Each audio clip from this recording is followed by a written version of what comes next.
បាទចឹងជាដំបូងខ្ញុំសូមជម្រាបសួរលោកគ្រូខ្ញុំឈ្មោះហូសុសុវត្ថិមកពីក្រុម SU20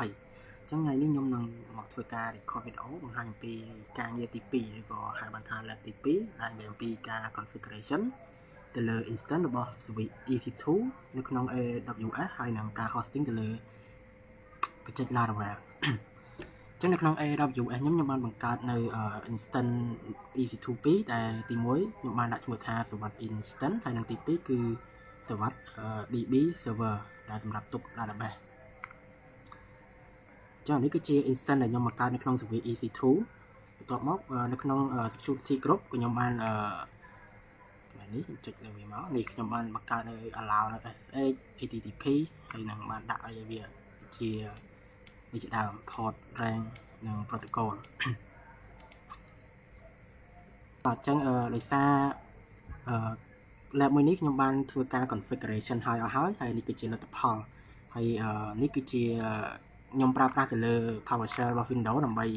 ធ្វើការ remote នៅក្នុងការ config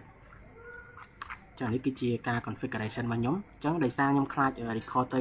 មានភាពវែងវីដេអូមានភាពវែងខ្ញុំបានធ្វើការ config ហើយទើបខ្ញុំ record នៅលទ្ធផលចឹងនេះគឺជាការ config របស់ខ្ញុំប្រើប្រាស់ទៅលើ Windows PowerShell នៅក្នុងការ remote បាទចឹងនេះគឺជាការ config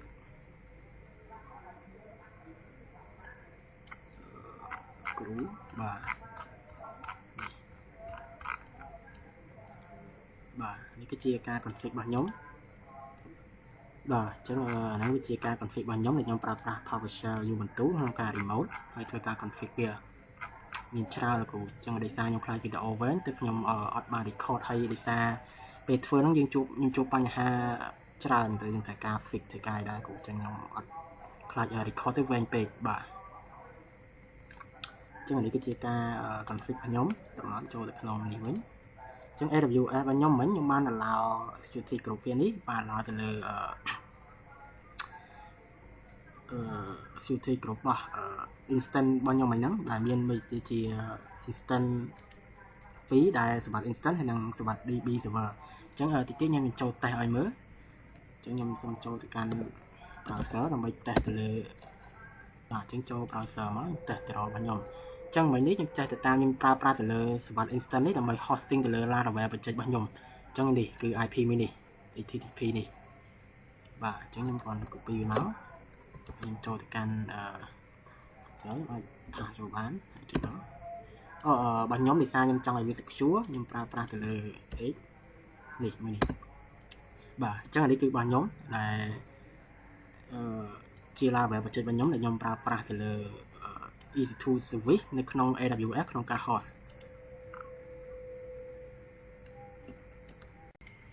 បាទអញ្ចឹងកន្លែងនេះខ្ញុំនឹង log in ជា admin ឲ្យថា slash មក login ខ្ញុំបាយចូលមកកាន់ super ដូចជា super@admin.com ស្វែងចូលមក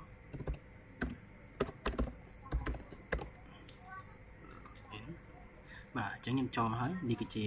admin dashboard ខ្ញុំអាច login ជា admin បាននេះបាទលោកគ្រូអញ្ចឹងកន្លែងនេះខ្ញុំអត់បានទិញនៅ domain name ទេខ្ញុំប្រើប្រាស់ទៅលើ IP ក្នុងការ hosting តែម្ដងអញ្ចឹងសូមអធិស្ឋានគ្រូកន្លែងហ្នឹងគ្រូខ្ញុំបានទិញ domain name យកមកដាក់បាទអញ្ចឹងវីដេអូខ្ញុំមានប៉ុណ្ណឹងខ្ញុំសូមអរគុណលោកគ្រូសម្រាប់ការពិនិត្យមើលទៅលើការងាររបស់ខ្ញុំនេះបាទ